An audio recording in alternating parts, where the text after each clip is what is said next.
Gracias por detenerte a escuchar este sermón.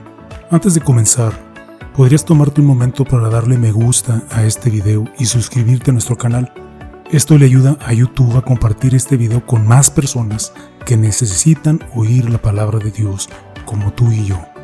Apreciamos mucho que te tomes el tiempo de hacerlo. Gracias. También, por favor, échale un vistazo a la descripción del video para un enlace y ver toda nuestra playlist de sermones en español. Nuevamente, muchas gracias y que Dios te bendiga.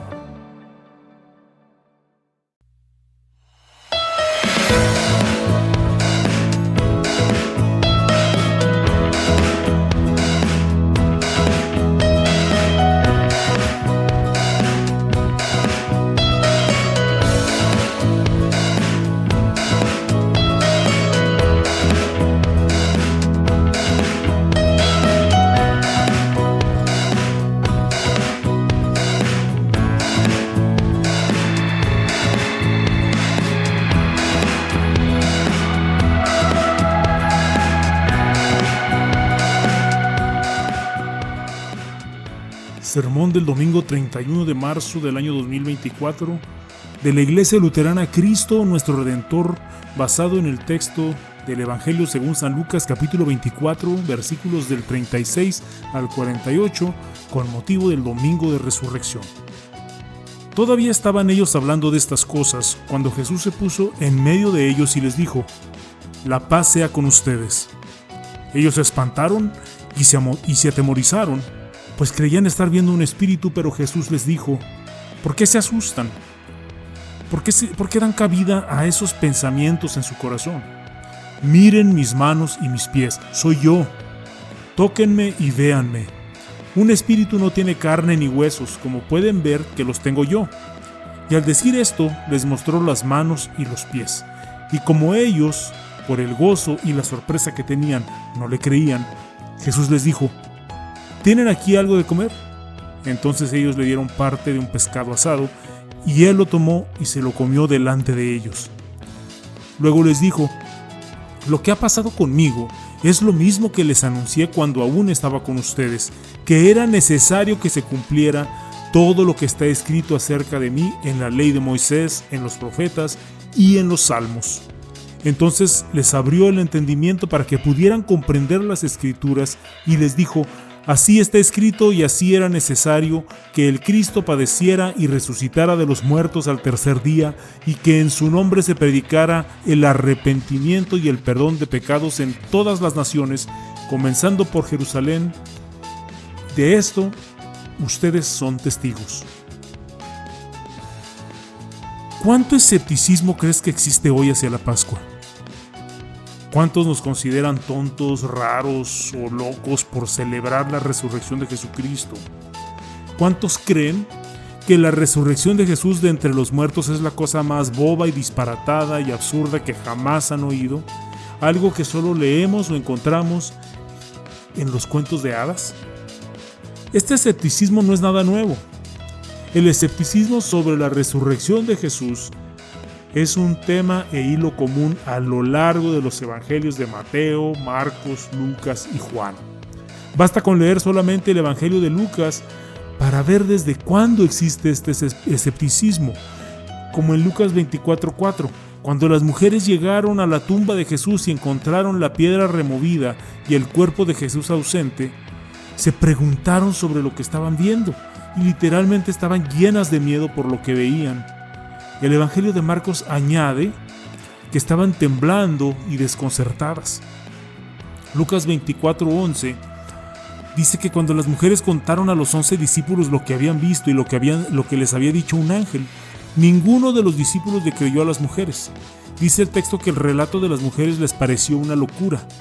Literalmente desecharon lo que las mujeres decían como una tontería. Lucas 24:17 dice que cuando Jesús se apareció a otros 2 discípulos de camino a Emaús, Jesús les preguntó de qué hablaban, y dice que aquellos 2 discípulos se quedaron inmóviles con el rostro abatido. Y luego, cuando le dijeron a Jesús por qué estaban tan abatidos, Jesús en el versículo 25 los reprende suavemente y les dice: ¡ay, insensatos! ¿Cómo es lento su corazón para creer todo lo que los profetas han dicho? Lucas 24:37 dice que cuando Jesús se apareció de repente ante los discípulos, dice que ellos se sobresaltaron y se asustaron, pensando que habían visto un fantasma. Y luego, en el versículo 38, Jesús también los reprende suavemente y les dice: ¿por qué se asustan? ¿Por qué dan cabida a esos pensamientos en su corazón? Y Lucas 24:41 dice que incluso después de que vieron las heridas de Jesús en sus manos y en sus pies, dice que todavía no creían. Literalmente era demasiado bueno para ser verdad. Verán, el escepticismo de la resurrección de Jesús que vemos hoy no es nada nuevo. Y ni siquiera me sorprendería ahora mismo que hubiera algo de escepticismo en esta sala. Dudar de quién es Jesús y de lo que ha hecho es una cuestión demasiado común entre nosotros. La pregunta es, ¿qué vamos a hacer con ese escepticismo? La respuesta es nada. Pero Jesús sí lo hará. Jesús sí hará algo y utilizará las Sagradas Escrituras para ello. Lo que tú y yo debemos percibir en nuestro texto de hoy es que el factor decisivo, lo que marcó la diferencia para los discípulos en aquella Pascua, no fue el hecho de que Jesús estuviera de pie delante de ellos, no fue el hecho de que vieran en sus manos, de que vieran sus manos y sus pies, y ni siquiera fue ver a Jesús comiéndose un trozo de pescado asado. El factor decisivo, lo que marcó la diferencia, lo que eliminó el escepticismo de los discípulos y los convenció de que Jesús estaba vivo, fueron las Santas Escrituras. Fue Jesús enseñándoles de nuevo lo que estaba prometido y profetizado en la palabra de Dios acerca de Él. Ruego a Dios para que el mismo milagro ocurra hoy aquí.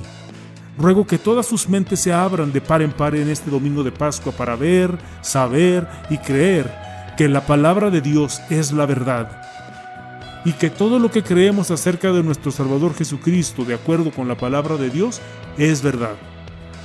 Así pues, Dios mediante, al final de este sermón, usted sabrá exactamente lo que Jesús quiso decir cuando al aparecerse resucitado por primera vez a los discípulos, que les dijo: la paz sea con ustedes.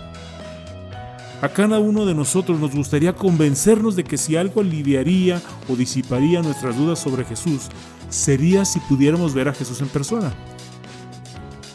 Pero ¿y si Jesús se apareciera de repente aquí y ahora? ¿Realmente cambiaría las cosas? Si pudieras ver las cicatrices en sus manos y pies, ¿eso haría la diferencia?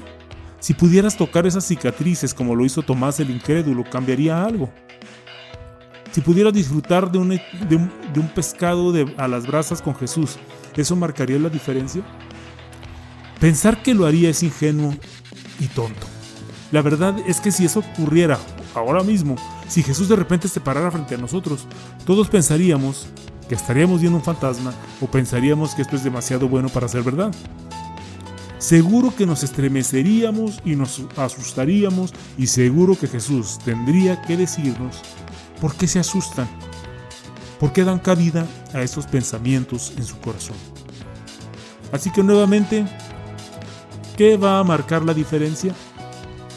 Volver a las Sagradas Escrituras, como hizo Jesús con los discípulos en los versículos 44 al 47 de nuestro texto de hoy, y notar en las Sagradas Escrituras que todo lo que se prometió, todo lo que se predijo, se cumplió en Cristo, su vida, su muerte y su resurrección.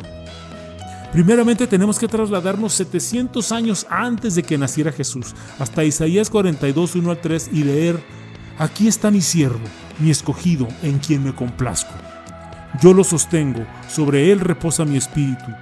Él traerá la justicia a las naciones, no gritará ni levantará la voz, no se hará huir en las calles, no hará pedazos la caña quebrada, ni apagará la mecha humeante. Y luego ver tanta ternura expresada hacia los pecadores, como el paralítico de Marcos 2:5, a quien Jesús le dijo: hijo, los pecados te son perdonados. O a la mujer adúltera de Juan 8:11, a quien le dijo: tampoco yo te condeno. O al ladrón en la cruz en Lucas 24:43, a quien Jesús le dijo: de cierto te digo, que hoy estarás conmigo en el paraíso. Entonces tú y yo debemos comprender, de acuerdo con las Santas Escrituras, que es cierto, absolutamente cierto, que Dios no envió a su Hijo al mundo para condenar al mundo, sino para que el mundo sea salvo por él. El que en él cree no es condenado, pero el que no cree ya ha sido condenado. Y luego ahora tenemos que trasladarnos de nuevo, 700 años antes de que naciera Jesús, otra vez a Isaías, pero ahora al capítulo 53, versículo 5, y leer lo siguiente: Mas Él fue herido por nuestras transgresiones, molido por nuestras iniquidades, el castigo por nuestra paz cayó sobre Él, y por sus heridas hemos sido sanados. Y luego ver a Jesús clavado en esa cruz diciendo: Dios mío, ¿por qué me has abandonado? Y 3 días después verlo vivo con las cicatrices de la cruz en su cuerpo.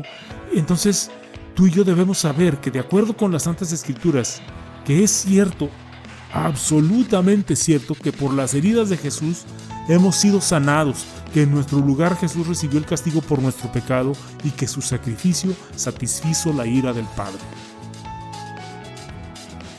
Y por último tenemos que trasladarnos ahora a unos 2000 años antes de que naciera Jesús, hasta Job 19:25, y leer: Yo sé que mi Redentor vive y que al final se levantará del polvo. Y luego voltear a ver a Jesús, el que pagó por todos nuestros pecados en la cruz, de pie, justo delante de los discípulos, incluso comiéndose un pedazo de pescado a la parrilla. Entonces ustedes y yo debemos saber, de acuerdo con las Santas Escrituras, de que es absolutamente cierto, de que somos más que vencedores por medio de aquel que nos amó, y que nada puede separarnos del amor de Dios que está en Cristo Jesús, nuestro Señor, ni siquiera la muerte. Cristo ha resucitado, en verdad ha resucitado. ¿Necesitan algo más convincente que lo que se ha prometido, predicho y cumplido respecto a Jesucristo en las Santas Escrituras? Oro para que el Espíritu Santo haya abierto sus mentes para poder decir: no necesito nada más. Y para que vean que el mayor milagro en esta Pascua, después de la resurrección de Jesús, es nuestra fe en Jesús, nuestro Señor y Salvador. Que el Espíritu Santo abra su mente y su corazón para ver, conocer, comprender y creer que porque Jesús vino y porque Jesús vivió, murió y resucitó por ti, tu mayor necesidad está resuelta. Has sido perdonado de todos tus pecados. Cuando Jesús murió en la cruz dijo: consumado es. Literalmente está diciendo: tu deuda de pecado está pagada totalmente. Y cuando Jesús resucitó de entre los muertos al tercer día, es la prueba fehaciente del Padre afirmándonos: sí, así es, la deuda está pagada. No necesitas llevar a cuestas la culpa de tu pecado. Y también oro que el Espíritu Santo abra su mente y su corazón para ver, conocer, comprender y creer que porque Jesús vivió, murió y resucitó por ti, tu mayor temor ha sido conquistado. La muerte no tiene la última palabra sobre tu vida. Jesús nos dice: yo soy la resurrección y la vida. El que cree en mí, aunque muera, vivirá. Él es quien tiene la última palabra sobre tu vida. Piensa en lo que has oído hoy de la palabra de Dios. Piensa en lo que has aprendido hoy de la palabra de Dios. Ahora escucha las primeras palabras de Jesús a sus discípulos después de resucitar: la paz sea con ustedes. Ahora sabes exactamente lo que Jesús quiso expresar con esa frase. Toda la salvación se ha cumplido en Cristo. La palabra de Dios es verdadera. Oro para que la palabra de Dios arda con fuerza en sus corazones. Feliz Pascua, feliz Domingo de Resurrección. Amén. Y que la paz de Dios, que sobrepasa todo entendimiento, guarde sus corazones y sus pensamientos en Cristo Jesús. Amén.